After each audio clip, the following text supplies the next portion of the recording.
I'm going to turn 30, and if I were to be completely honest with myself, as much as I don't want to say it, and as much as I logically know that this is really not the case, I feel as if I am behind in life. Crazy! Yeah. When I look at the facts, I don't think I'm actually behind in life. I think I've given myself opportunities to explore many avenues of life and to see if that is what I wanted. So I guess in actuality, I'm not, because I do truly believe that everybody is in their own timeline. They're meant to be where they are at. Some people are meant for immediate success in whatever success means to them. Some people are meant to have success. Sorry if you hear the garbage truck. We're back. Sorry for the interruption. I kind of forgot where I was at, but we'll just keep rambling. Well, so yeah, I'm turning 30 in literally one day. And for the longest, I've always said, like, I'm excited for my 30s. I think it will be one of the most authentic times in my life, like a really true, authentic transition that I've been searching for. Somebody who has profusely been a people pleaser. I'd be masking, you know how it goes. I could potentially be on the spectrum. That is something I'm still investigating further. But with all those things, right, and that healing process and the purge it comes with emotionally that I've been personally experiencing in terms of just grieving for my past self, my present self, and even for my future self. I understand that technically I am not behind in life because there is no set timeline we are supposed to do other than what we have all been notoriously taught, at least people in the United States of Americas. But a lot of people are, going to school, going to college, getting married, having kids. My bad. I got Discord up, I guess.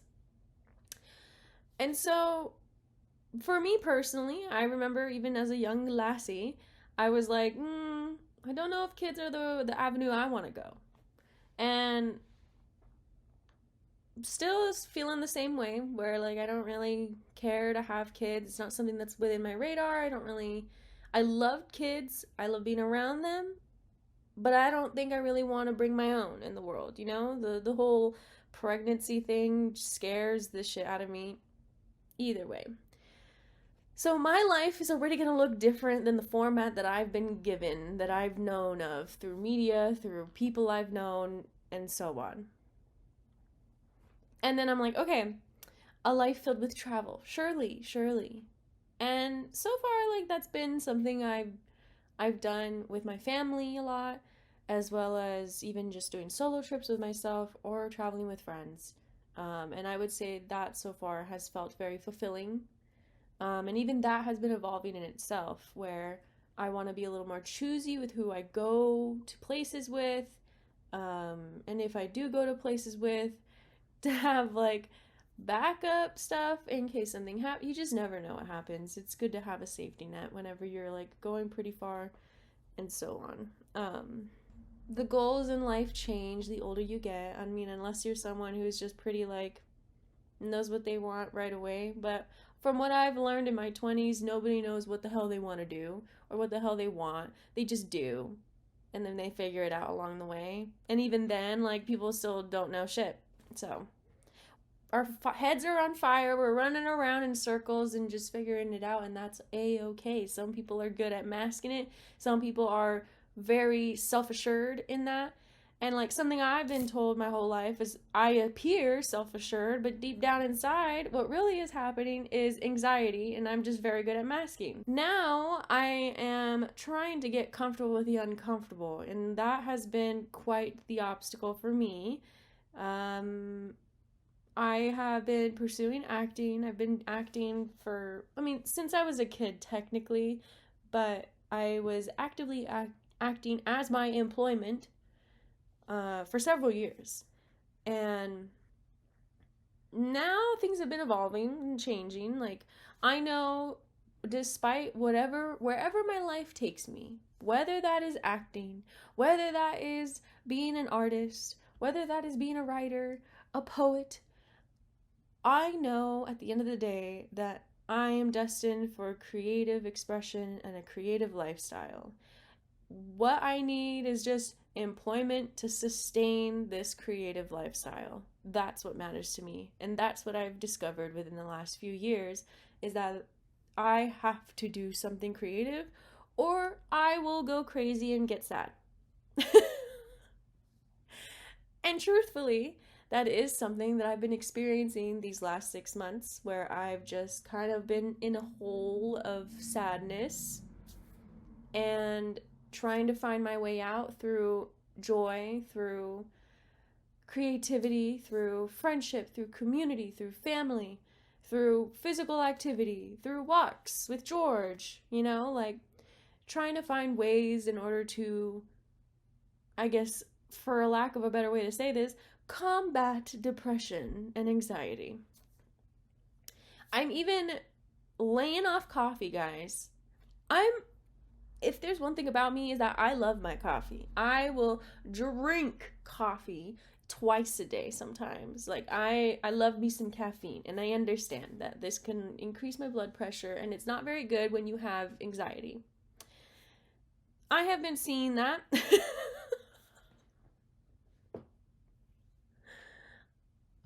My goal ultimately, sorry, I'm going to change the subject real quick. My goal ultimately with Gratefully Kayla is to create content that's authentic to me, authentic to my expression, whether that means I am literally here in front of my laptop talking, spitting out whatever stuff I want to say, or if I make a well curated video detailing whatever experience or theme I want to talk about.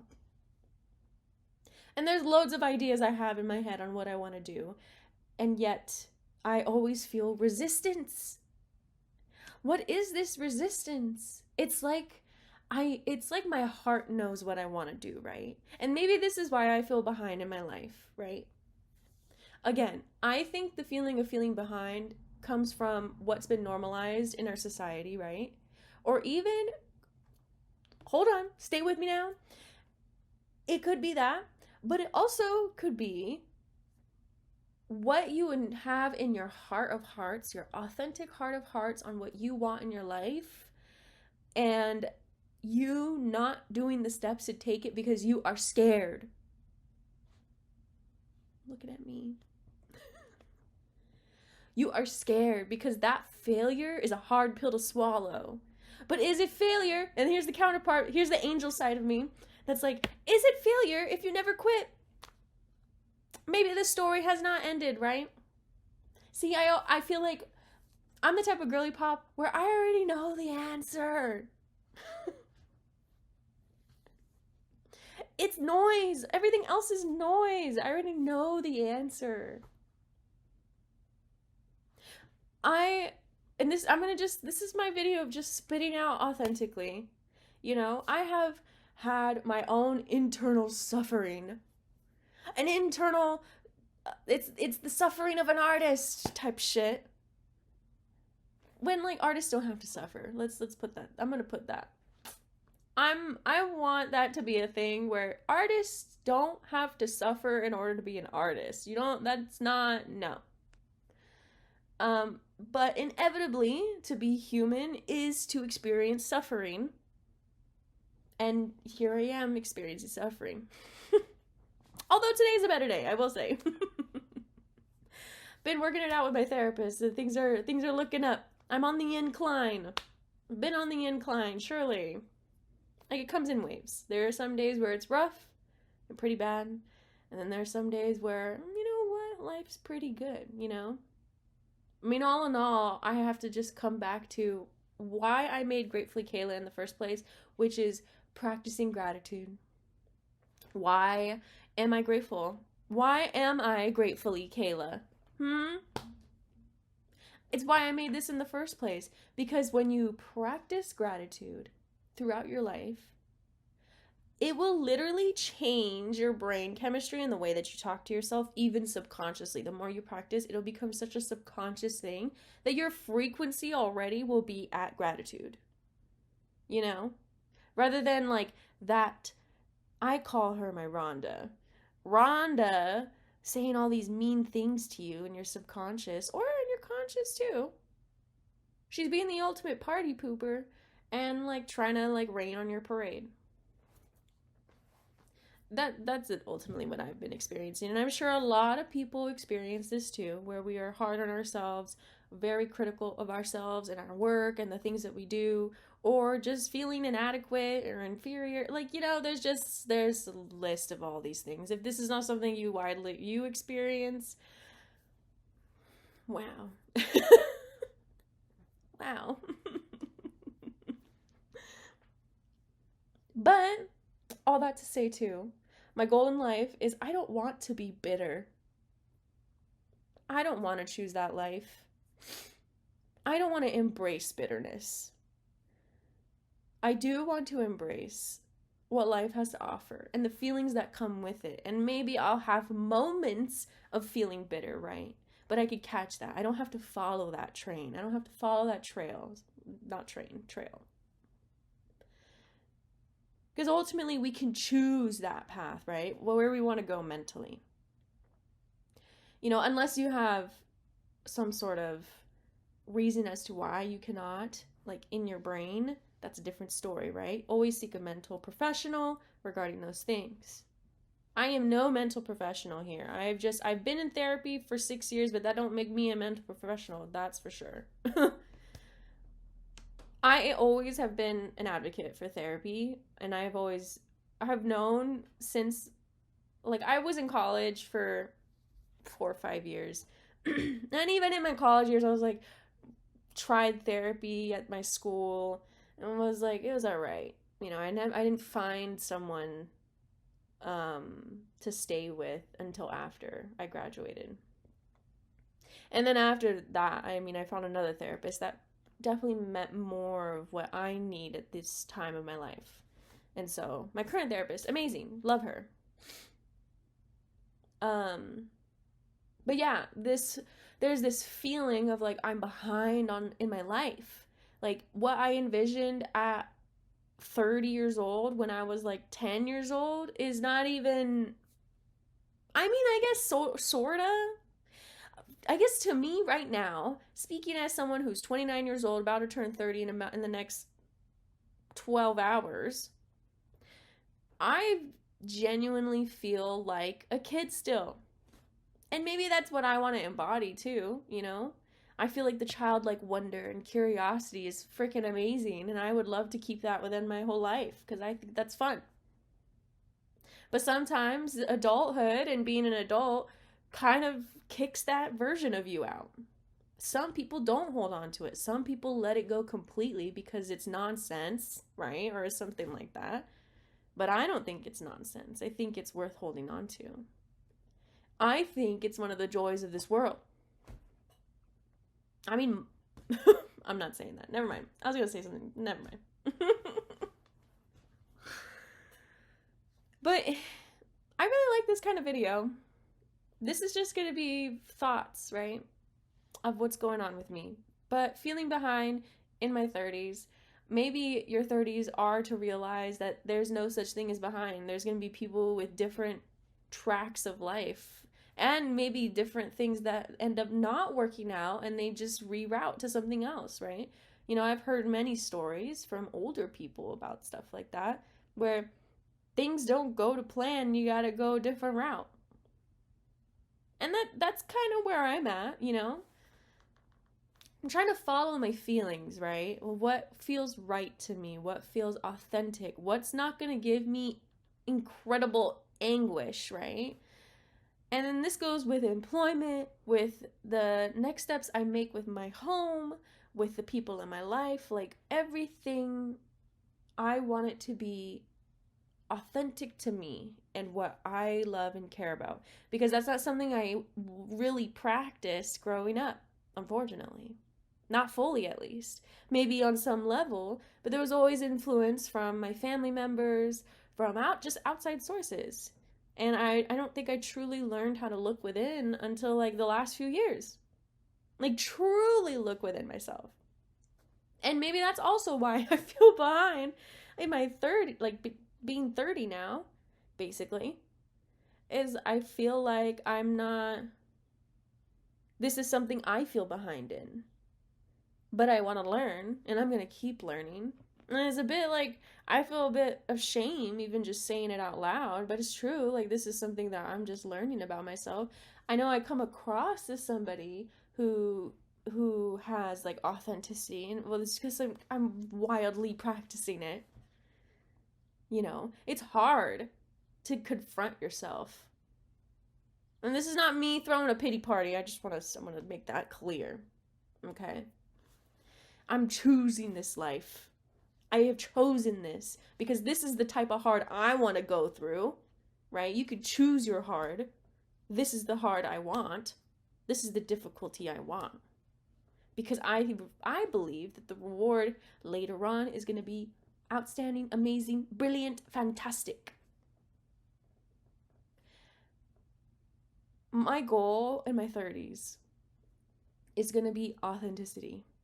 Whatever is true to me, whatever is true to my happiness, whatever is true to my heart, because I only have this lifetime, right? Hell, something could happen to me anytime, you know? And that is a reality I feel like I'm gripping with too, because, you know, I think back to my early 20s. Sorry if you're in your early 20s when watching this. Honestly though, like, I felt so invincible. Like, I had so much hope. At least this is my experience. Okay, not everybody had the same. But there's a bit of ignorance, right? Like, I haven't gone through or really addressed the hardships in my life. And that's how I viewed it at the time. Until hardships started happening throughout my 20s, reality setting in, confronting myself in different ways with the knowledge that I was gaining, right? Loss of loved ones, loss of friendships, but at the same time, I'm gaining more things too. I'm gaining a better sense of self. I'm gaining more loved ones, more found family. And so, and I'm like learning more about my own creative expression that I think I've had a hard time with since I was a kid. So there's ebbs and flows, right? There's like these low points, but there's also so much that is gained. And I think that's really what life is that you're going to go through the ebbs and flows. That's inevitable. It's inevitable. There may be times where things are like laying low and like pretty like, at least that's the hope, right? That there's really nothing else going on other than just the routine of life, right? And then there are going to be times where that's interrupted with whatever, a really big event, a big accomplishment, something amazing happening, or something rather sad happening. And it's our decision on whether we want to confront that, not confront it. Maybe our body doesn't allow us to confront it, what have you. This turning point of being 29 and now turning 30, and like this is a time in my life where I'm kind of like transitioning to something else and transitioning to other things while also learning to be creative during hardship. Like, it's one thing when I'm feeling rather fulfilled, right? And busy um and also being creative. At the same time, there were a lot of projects that I just never finished. So there's like this lack of consistency, this lack of discipline. That is something I want to grow eventually and learn how to do more and more. And then there's always something that there's a resistance. There's a resistance within me. So then I think maybe I should simplify this. Maybe I don't have to make this so convoluted. Because in my head, I make it appear such a big mountain when it doesn't have to be like that at all. It doesn't have to be a mountain. It can be one step per day, right? And that's good enough. I have to find what works for me. And maybe this time of my life is meant for emotional regulation. Maybe it's meant for figuring out. Sorry, I'm making sure. I'm expecting a call, so I might have to stop pretty soon. I already forgot what I was saying. But like I want to be I always want to be a better version of myself, right? My biggest competitor is myself from the past, and I always want to be a better version of that.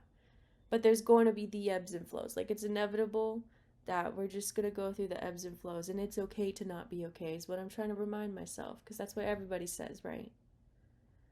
It's okay to not be okay. So lately I've just been seeking support from my family and friends and found family, loved ones, what have you. My therapist, shout out to her, while I figure out the next course of action. Anyways, I've been talking a lot, but all in all, if you're in the same situation as I am, you're a June baby, you're in 1996, born in 1996, and you're going through your own transitions, whether that means it's an emotional transition, employment, career, or just whatever happened in your life, there's a transition period right now. I feel you. I hope it's a good one, for whoever's listening to this. And I hope you are able to move past through the things that you are going through. I surely hope that for myself as well. But yeah, all in all, it's okay to not be okay. Remember to be grateful for the things that you do have. Embrace the present as it is right now. There are things to actually be grateful for, as much as we want to look at what's not good or what's not great for us, And then I think that's what I get stuck on too. And it's why I'm coming back right now to share, because I could use some gratitude right now. And maybe that's something you need too. Comment down below your journey of turning 30 or what you expect your 30s to be like. I'm very curious to hear. I know a lot of people have varying opinions regarding just aging in general. And I, quite frankly, look forward to being a fabulous grandma who knows what she's about. I don't know if you heard that. Sorry about the Discord. The Discord pings. Remember to hug your loved ones. Hug the people that you care about. Tell people you love them. Just tell them. There is nothing wrong with loving. Let me just tell you that. So, yeah. Thanks so much for listening. Gratefully, Kayla.